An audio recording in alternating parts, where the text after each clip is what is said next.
Like, just give us a sense of kind of what you're seeing after a couple of days. I like where we're at. I really do. Bringing some experience back. Those guys up front, 4 guys that have played a lot of football. Fernando coming back, adding Chandler, another quarterback that has played a ton. Jaden, Tron at receiver. So Jack at tight end. Feel like you have a really good core group of guys coming back that we're building around. And I think we're definitely way further along than we were at this time last year. You talk a little bit about who you've got sort of in the rotation right now at the offensive line.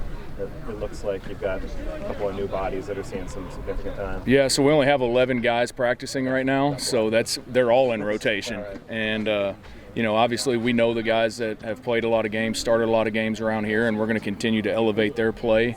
But we need to elevate the play in the room as a whole and get some guys ready to go if we need them. So competition, I think, has been really good. We brought in a couple transfers to continue to develop that competition in the room, and I'm excited about where we're at after 2 days. Nick Morrow's the guy that came in as a tight end, and he had to add a lot of weight. He seems to be more prototypical OT size right now. Yeah, how's he doing? Nick's doing great. I'm really, really impressed with his offseason and really just his last year since he's been here. I think he's gained about 50 pounds since he's been here. He's gained a ton of strength. He's gained an understanding of what we're doing offensively. So I've been very pleased with where he's at.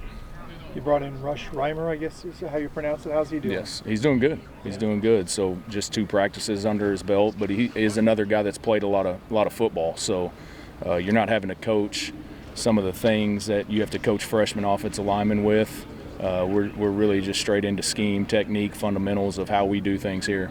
Is he a guy who can play at a couple spots, or where do you envision him? I do. We've got him working inside right now, but we're going to definitely take a look at guys in different places, and at the end of the day, just try to get our best 5 players on the field. And the other transfer, Stoffel, is he on the right side? He is, yeah. At tackle? Yeah, he's working at tackle. Okay. Can you talk a little bit about the new receivers? You injected a lot of speed and shiftiness there. Yeah, so excited about the speed really across the board of that room. And then getting Maven Anderson back healthy is going to be huge for us. But, the new guys, Brady, Mikey Matthews, in the slot, we want to be more explosive at that position. And I think we address that need in the transfer portal. Marquez Dortch was a young guy. He transferred over last year, didn't see much time, and he was making some plays out there today. What kind of progress is he making? Yeah, Dortch is really coming along too. He got here last year and had to adjust to being a long way from home, new school, new system. But he had a really strong offseason. I think he ran one of the fastest 40s on the team. So there's no substitute for speed. We're going to find a way to utilize our fastest players. I can promise you that. We saw Fernando on a keeper around the left side, and his acceleration was pretty impressive. What's your impression of how he's improved his speed and his ability to run? Yeah, Fernando can run. I mean, that's the thing that a lot of people see him as this big, tall, 225-pound quarterback, that he's just kind of a pocket guy. I think he made some plays with his feet last year in games, and we're going to continue to – we're not going to run him just to run him, but he's going to be able to help us, account for extra guys in the run game and definitely keep people honest with him. Is he faster, stronger? Oh, for sure. For sure, he's definitely faster and stronger. But that's a testament to how he works. Guys have been interviewing us for a long time, and nobody ever says anything bad about the way Fernando works. So we know he's going to put in the time, the effort, the energy with our strength staff. When it's off season and we can't meet with him, he's down in the weight room and he's out on this field training with the strength staff. So he's doing whatever he can to make himself a better player. Chandler Rogers has looked impressive these first 2 days of practice. What are your thoughts on his progress? I like where Chandler's at. Again, just he's played so much football, has a ton of experience, and I think just the competition between him and Fernando is going to be huge, elevating both of their games. And at the end of the day, that's what we want. We want competition in every single room, every position on this team.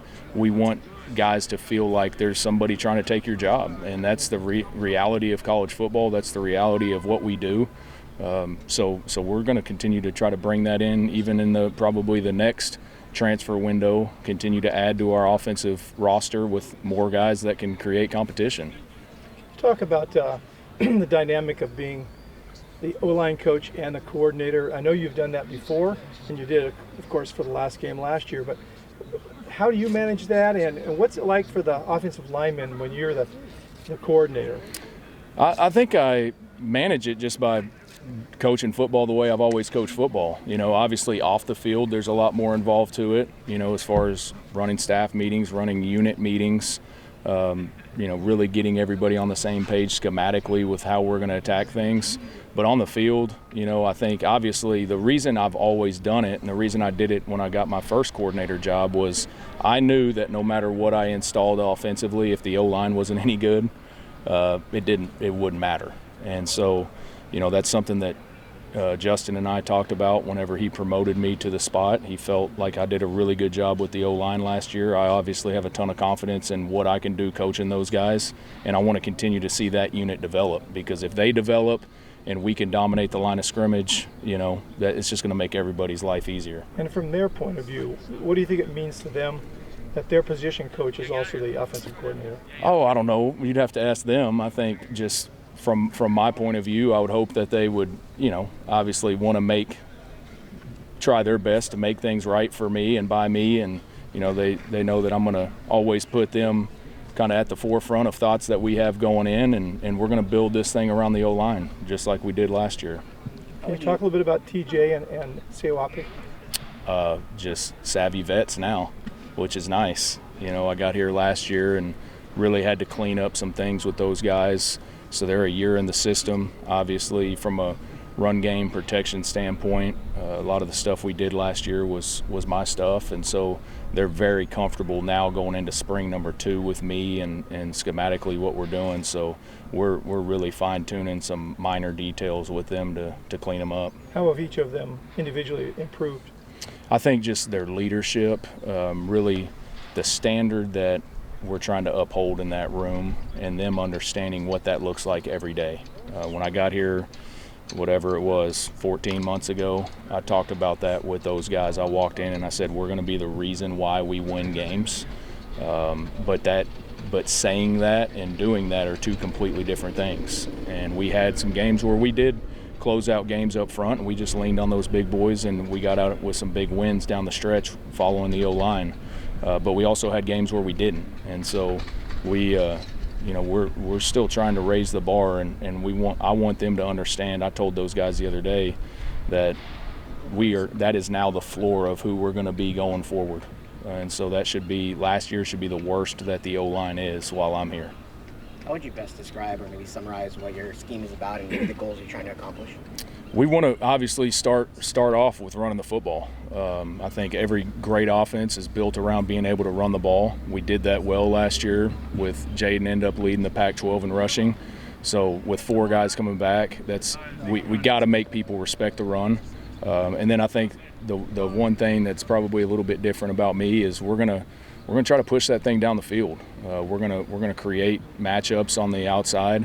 We're going to see a lot of single high defense because of the way we can run the football, and we're going to have guys isolated. And so, our goal is going to be to be super explosive in the pass game. We're going to run our RPOs and things like that we've done, but you're probably going to see a few more shots down the field. Chandler was talking about what he ran last year. He said a lot more 11, 12 personnel here. How much of that is an adjustment for him?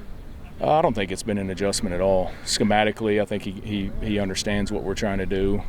Personnel, I've been in years where I was 100% 11 personnel. I've been in years where I've had some receivers banged up and we played the majority of games out of 12 personnel. At the end of the day, I'm trying to find the best 12 guys or the best 11 guys to put on the field, whether it's 12 or 11 personnel. The center position, it feels like whoever ends up there is going to have some pretty big shoes to fill. Yeah. How has that kind of played out, and what's your overview of that spot so far? Yeah, obviously losing Sindo early in the year last year was a detrimental hit to us, but Brian did a great job of stepping in.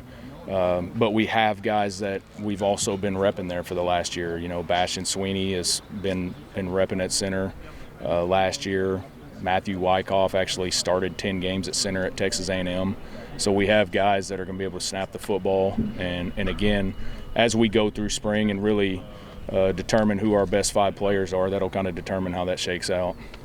Kadarius Callaway's a guy who kind of popped on Monday and had a nice run at the end of today. What are your thoughts on him so far? I've been impressed with him. Yeah, we know he's got the home run speed. It's great to have another guy like that.